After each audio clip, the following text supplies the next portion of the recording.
sorry, buddy. I just hope they don't come up with a fundraiser in Plumas County where I've got to jump in a frozen lake. Hold on. April? No. Him in a couple of lights. Thank you, ladies and gentlemen, for the invitation to be here again. It is absolutely an honor and such a distinct pleasure to fell outer. Stick this thing in my mouth again. It's just an honor and a pleasure to be here again and see so many familiar faces. I want to. It's fun to be here today, especially I saw somebody that I haven't seen in about 35 years. Last time I saw him, we were playing on an elementary school playground when we were in the 5th grade. And that's Tom and Tiso, his folks, Mr. and Mrs. Tony and Tiso. It's great to see Tom. There he is right there. I'm going to keep my comments pretty short. There's just a handful of issues I want to touch on and bring some awareness to.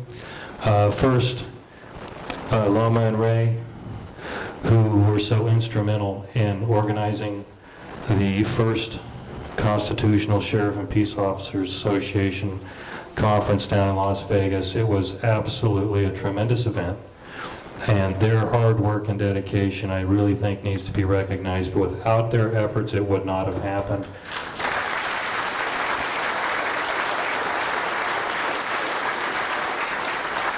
And over the course of the last month, I've had the good fortune to speak with Ray on a number of occasions and know that the upcoming events and that entire organization is growing by leaps and bounds and is being strengthened every day. So I really just want to applaud them for what a tremendous effort.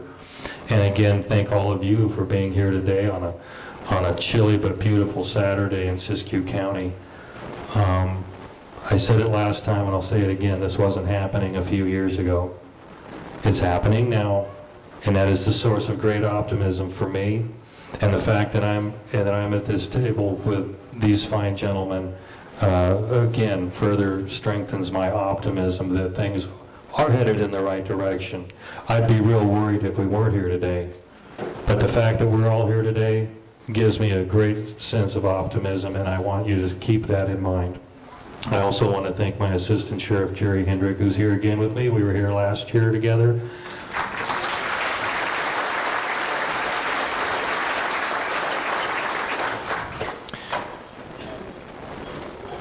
I think Sheriff Wilson said it pretty succinctly, and Sheriff Lopez has also said it. You know, we find ourselves in a situation where we're putting up with what we've allowed. And we are going to have to endure what we tolerate. We've let it go too far for too long. But here we are, and we're making great strides.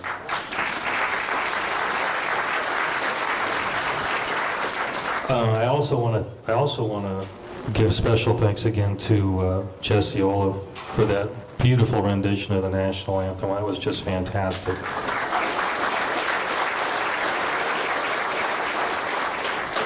When I became the sheriff up in Plumas County, one of the first things that happened was the Forest Service contacted me with this saccharine sweet offer to extend to their law enforcement officers state powers. They were so excited about it, and they knew that I'd be so excited about it, that they took the liberty to include an MOU for me to sign giving the law enforcement officers state powers. I thanked them for that invitation, but I politely declined. And then they came back to me about a year ago, and I said, okay, I'll tell you what, I'll do it. Just as soon as you allow me to develop your policies and procedures, you allow me to supervise your officers, you allow me to discipline them.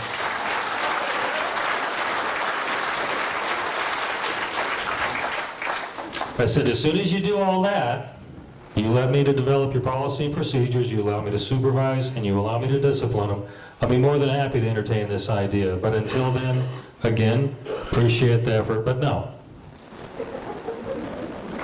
So I get a phone call just last month, and it was from the nicest guy in the world. He's one of the lead law enforcement officers up there in our area, and he's a nice man.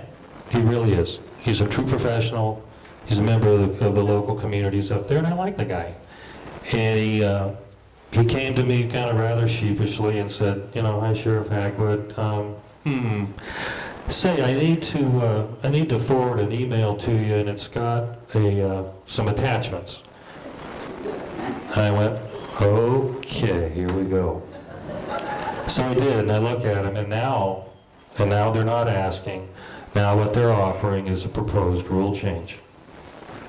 And it's not just in my neck of the woods, it's all over. And what this does is it gives them enforcement on their federal lands, but also on roadways adjacent to their lands. Well, I don't know about you, but 70% of Plumas County is Forest Service land, so everything adjacent to it includes everything else. It's everywhere. It's the state and local roads. And I thanked him for that, and I told him, I said, "You guys are tenacious. You don't give up." But again, for the third time, I thanked him and said, "We're not going to be having this." But it seems to me that they're kind of ratcheting it up, because now they've gone from asking, and now they're going to try to implement the rule change, which is very much in keeping with the implementation of the travel management plan. And it's just not going to do. We're not going to have it. And I told him, I said, I just have this vision of some poor citizen driving down the road, and they get pulled over by one of my deputies. And then a California Highway Patrolman pulls up behind him. There's the state. And then we're going to round it off with the Forest Service law enforcement officer behind that. And I said, enough is enough. I said, my citizens can barely endure what my deputies in the Highway Patrol are doing to them. We're not going to add the Forest Service to the mix.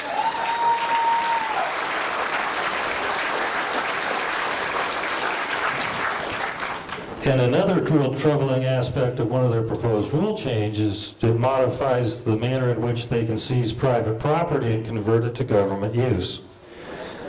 If you're not aware of this, get aware of it. I'm going to put a stack of my business cards here. I'll send it out to you. It's amazing. And I asked them, I said, is there really a need? Because I said, I've got a pretty well-armed public in Plumas County.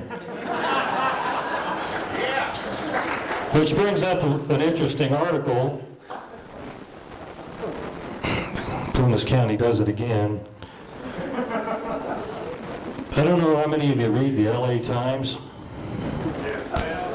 Really, well, I don't either. But I'm sitting next to the Superior Court judge in a meeting, and he lost interest in this meeting we're having, so he was fiddling around with his phone and reading an article in the LA Times that had come out that day. And it was an individual from San Diego County that was suing the sheriff down there because the sheriff wouldn't give him a concealed weapons permit. Now, what does that have to do with Plumas County?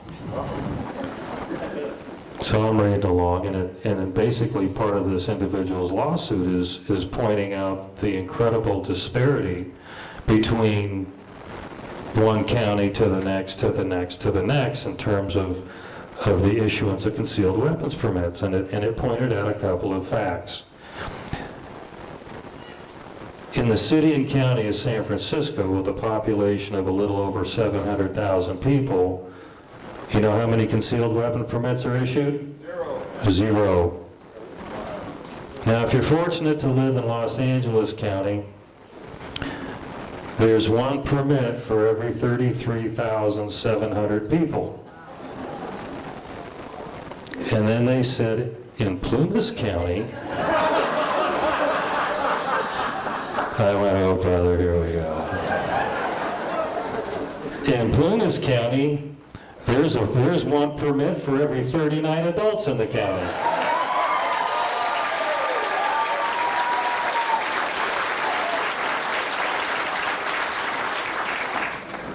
And I found it rather interesting, because, of course, Jerry and I were talking about it. And I said, isn't it interesting that we've got one permit for every 39 adults, and we don't seem to be suffering the ills that the people in San Francisco and Los Angeles are suffering.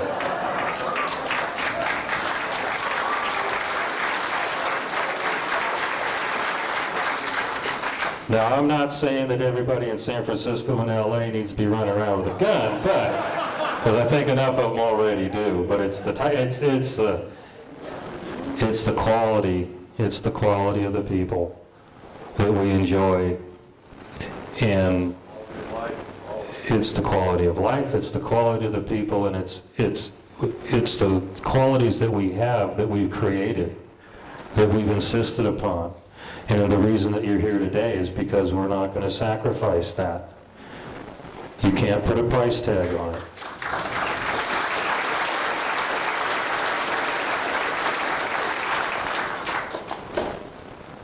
The last thing that I've found in the last couple of years, but more acutely during this last year, is that there are people on the far right and there are people on the far left.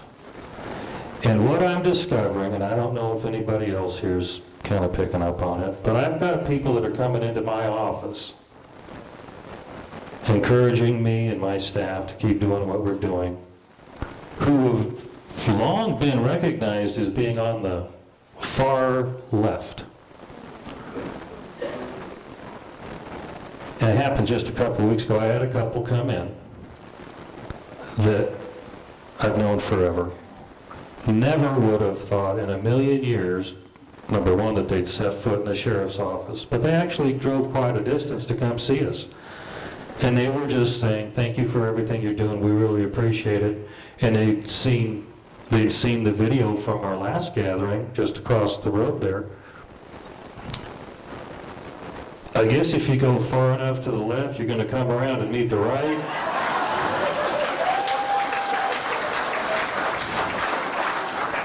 And this whole thing's been rather confusing to me, because I've never considered myself too brilliant, but I kind of make these observations. And in fact, I was talking to Ray about it just the other night.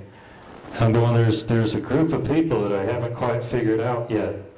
They're agreeing with me, but they never would have, but they're, politically always been recognized as being way off on the other end, but now we're agreeing on the same things. I said, it's making me a little nervous.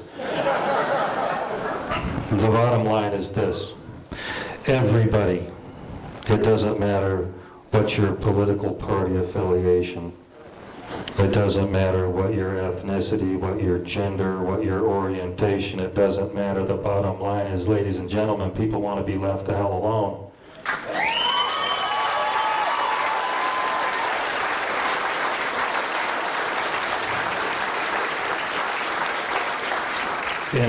And it's gotten to that point, which, if it's got to get to that point, that we get to that point, well, then I'm glad that we're here. That kind of sounds like a Yogi Berra thing, I don't know. But thank you very, very much for all of you being here. Thank you for your encouragement. Thank you for your support. Thank you for your willingness to participate, engage, be involved, and make things happen. It's the only way we're going to get from where we're at to where we've got to be. We're on our way. I applaud you. I'm absolutely honored to be here with these fine gentlemen today, and thank you very much for seeing us.